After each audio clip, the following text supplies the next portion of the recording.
বুঝিয়ে দিচ্ছেন ঘরে ফিরবার সময় হয়েছে। এই যে বাবা, প্রত্যেক দিন পূর্ব দিগন্তের সূর্য তার কিরণ জাল বিস্তারিত করে পূর্ব দিগন্তকে আলোকিত করে উদ্ভাসিত হয়। আবার ওই সূর্য 12 ঘন্টা গগনপটে খেলা করে তার কিরণ জাল গুটিয়ে লয়ে আস্তে আস্তে পশ্চিম দিগন্তে হেলে পড়ে, পৃথিবীতে অন্ধকার নেমে আসে।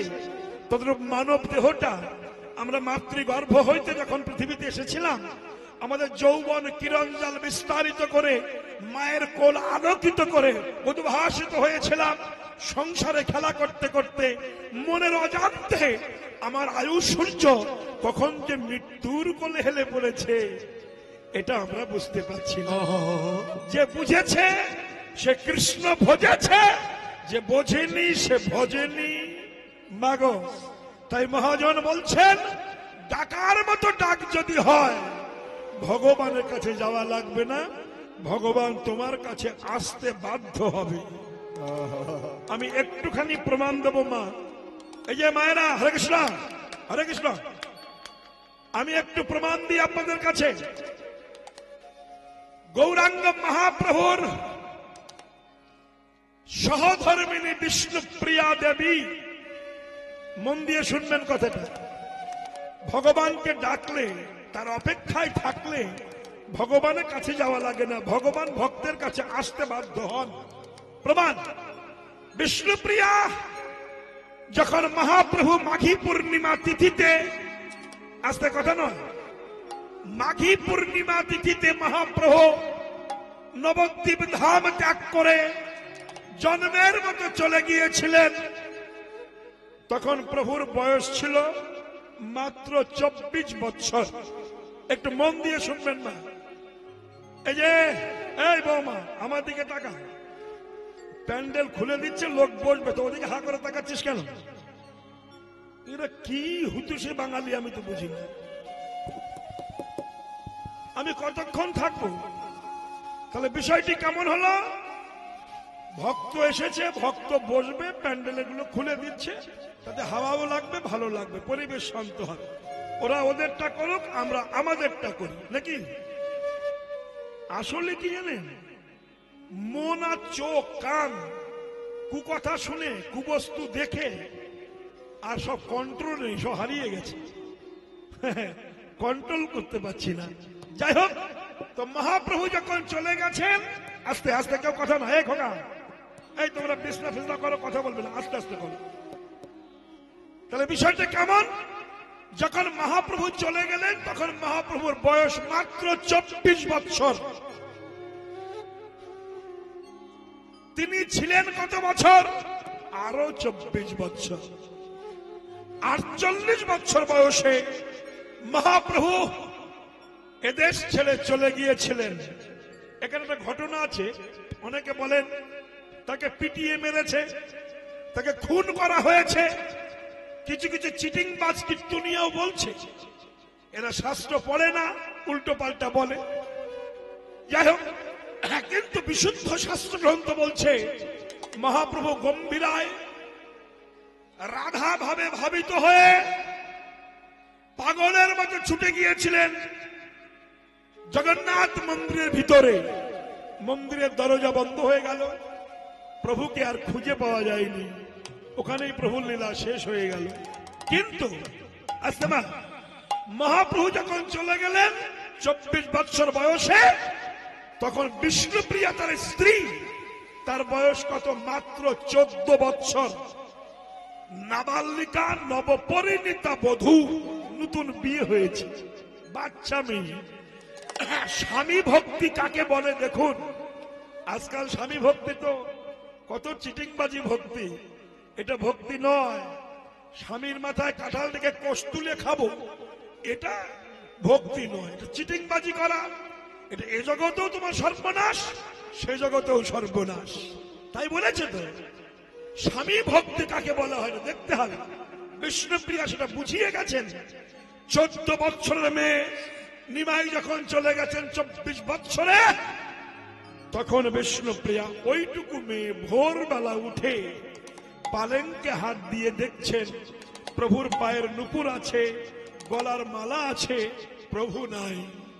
সচী মাতাকে বলেছিল, মা ও মা, তোমার নিমাই বুঝি আর নাই, চলে গেছে। হারিকেন ধরিয়ে মৃদু মৃদু অন্ধকারে মা সচী দেবী এবং বিষ্ণুপ্রিয়া পাগলিনী প্রায় ছুটিয়া চলিয়াছেন। মহাপ্রভু ছুটে চলে গেছে, তাই সচী মাতা কাঁদতে কাঁদতে চলেছে। নিমাই দাঁড়া রে,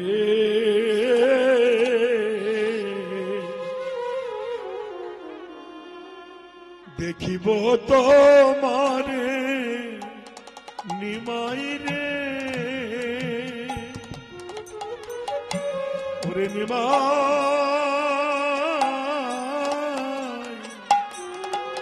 দেখিব তোমারে রে, নিমাই দাঁড়া রে,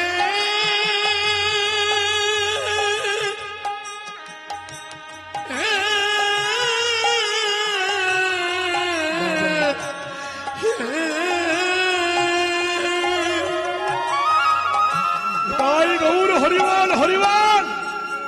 বাহ,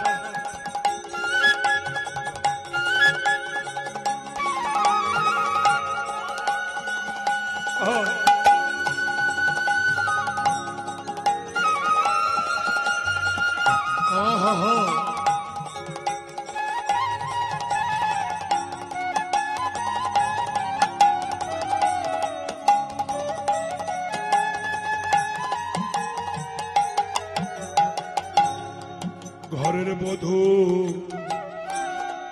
বিষ্ণুপ্রিয়া জ্বলন্ত যোগিনী,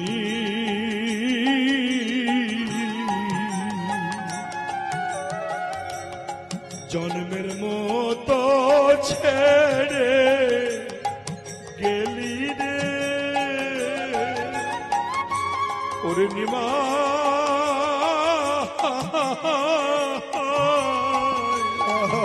কাদায়ে জননী রে, নিমা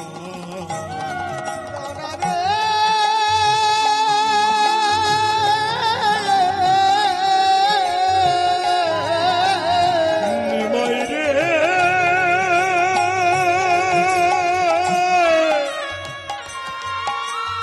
ওরে নিমাই রে,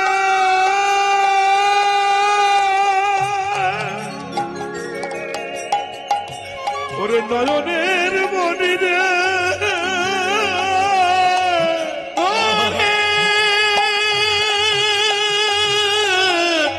একবার ফিরে আয় রে, নিমাই রে,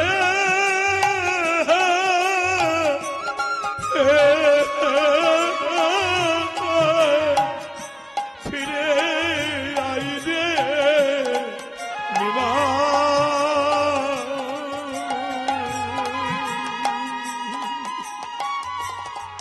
দেখিব তো মারি দাঁড়া রে,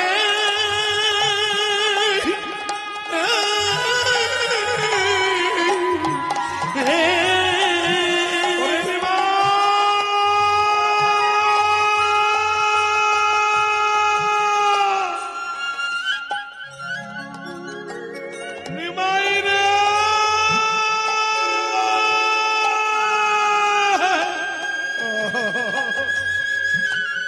ওরে নিমাই,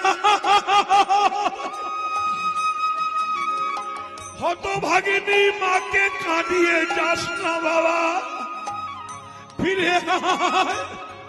আমাকে একবার মা বলে ডেকে আমার তাপিতা প্রাণ শীতল করে দে, সোনা নিমাই রে, ফিরে আয় বাবা, ফিরে আয়। বলতে বলতে মা আমার অচৈতন্য হয়ে গেছেন, শেষলেস।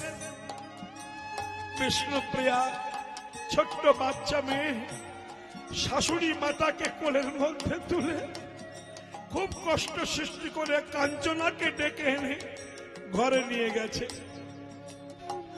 মা চৈতন্য হয়ে আছে।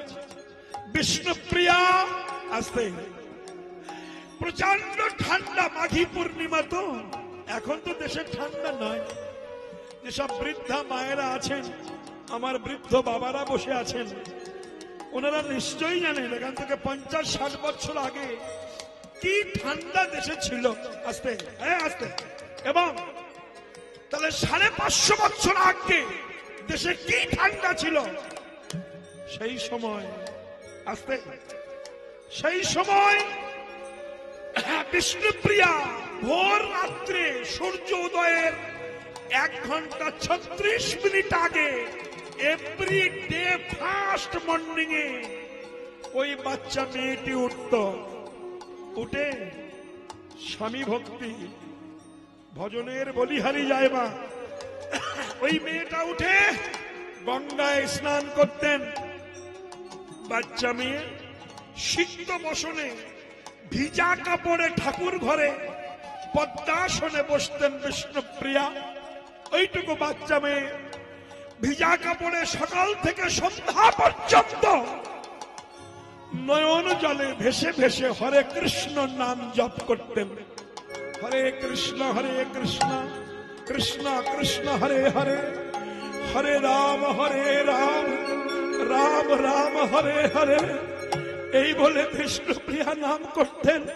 আর নামের সংখ্যা রাখার জন্য এক একটা ধান হাতের মধ্যে নিয়ে 32 অক্ষর পুটিত করে একটা করে ধান নখ দিয়ে ছাড়িয়ে একটা করে চাল হতো, সেই চাল ডান সাইডে একটা পাত্রে রেখে দিত।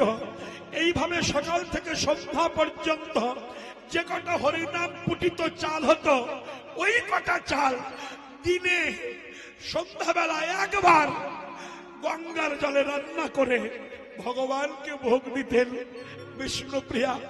ভোগ দিয়ে দরজাটা টেনে দিয়ে বলতেন, ভজপতি দয়োদ্ধারণ শ্রী গৌর, ভজপতি দয়োদ্ধারণ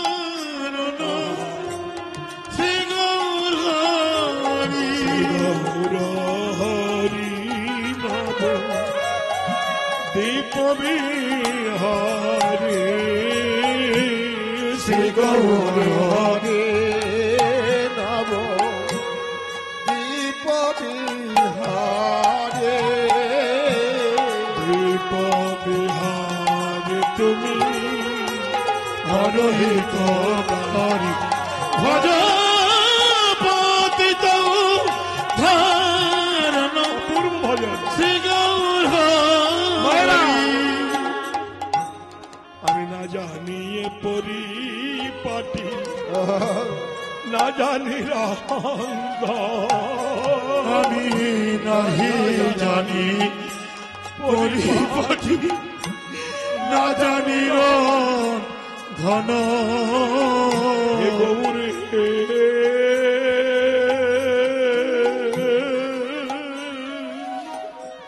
আমি না জানি পরিপাটি, না জানি রঙ্গ,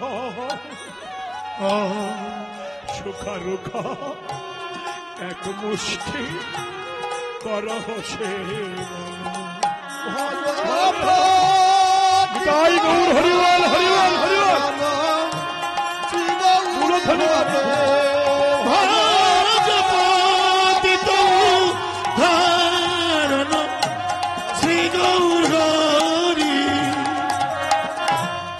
কৃপা করে সেবা করো, তুমি কৃপা করে সেবা করো, আমি সেবার কিবা জানি, কৃপা করে সেবা করো, আমি সেবার কৃপা জানি, আমি দাসী হয়ে সেবা করিব, আমি সেবার কৃপা জানি, দাসী হয়ে সেবা করিব, আরে আমি সেবার কৃপা জানি, দাসী হয়ে সেবা করিব, আমি সেবার কৃপা জানি, দাসী হয়ে সেবা করিব,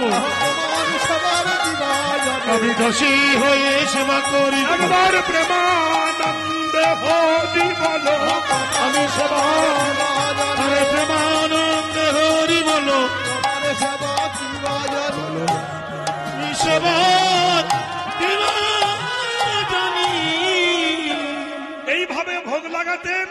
মায়েরা চোখটা খুলে দেখতেন, দরজা খুলে দেখতেন যে অন্নভোগ লাগানো হতো, অর্ধেক আছে অর্ধেক প্রভু খেয়ে গেছে। আহা, কি ভালোবাসার ডাক গো। এই বৌমা, মা, মারে কথা বলুন না মা, বসো। তাহলে বুঝেন না কেমন গেল? ভোগ লাগিয়েছে, অর্ধেক আছে অর্ধেক নাই, দরজা খুলে যেটা ছিল সেটাই বিষ্ণুপ্রিয়া খায় প্রসাদ হিসাবে। ভেবেছেন সকাল থেকে সন্ধ্যা পর্যন্ত হরে কৃষ্ণ নাম পুটিত করতেন, আর নামের সংখ্যা হিসাবে যে কটা চাল হতো, ওই কটা চাল সন্ধ্যাবেলায় গঙ্গার জলে রান্না করে ভগবানের ভোগ দিয়ে ওই কটা চালের ভাত 24টা বছর দিনে একবার খেয়ে বিষ্ণুপ্রিয়া প্রাণ ধরেছিলেন।